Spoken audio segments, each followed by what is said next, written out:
সিলেটি আঞ্চলিক নাটকের জনপ্রিয় অভিনেত্রী এন্নি শুভা ওরফে কাজলির বিয়ে হওয়ার পর নাটকের শুটিং বন্ধ রাখেন এবং কাজ করেননি। তাই থেকে সকলে অনুমান করেছিলেন যে হয়তো কাজলি আর নাটকে ফিরবেন না। তবে সবাইকে চমক দিয়ে কাজলি দিলেন নতুন আপডেট। তিনি বলেন যে লন্ডনে প্রথমবারের মতো কাজে ফিরছি।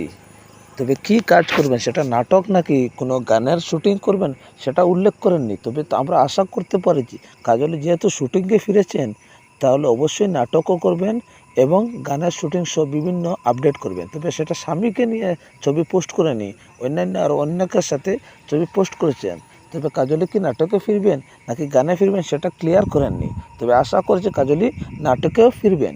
উল্লেখ্য যে শুভ শুভ শুভ কাজলির স্বামীর নাম হচ্ছে শুভ, যার সাথে বিয়ে হওয়ার পর থেকে কাজলি কাজে ফিরেননি, কারণ কাজলির স্বামী লন্ডনে বসবাস করতেন এবং সেখান থেকে কাজলিকেও লন্ডনে তিনি নিয়ে যান এবং দীর্ঘ বিরতির পর আবারও কাজলি নাটকে ফিরবেন। সেই আশাবাদ পেয়ে আমরা দারুণ খুশি এবং আমরা চাই কাজলি নিয়মিত সিলেটি নাটকের সাথে থাকেন, সিলেটি সংস্কৃতির সাথে থাকেন। প্রিয় দর্শক, কাজলি আবারও শুটিংয়ে ফিরছেন এমন তথ্য জেনে আপনার কেমন লাগলো? তাছাড়া কাজলির নাটক কি আপনারা দেখতে চান তা অবশ্যই কমেন্ট করে জানান। নিয়মিত সিলেটি নাটক তথা বাংলাদেশ নাটক এবং সংস্কৃতি অঙ্গনের সকল তথ্য পেতে আমাদের চ্যানেলটি সাবস্ক্রাইব করে আমাদের সাথেই থাকুন। পরবর্তী ভিডিও আসার আগ পর্যন্ত ভালো থাকুন, সুস্থ থাকুন। ধন্যবাদ।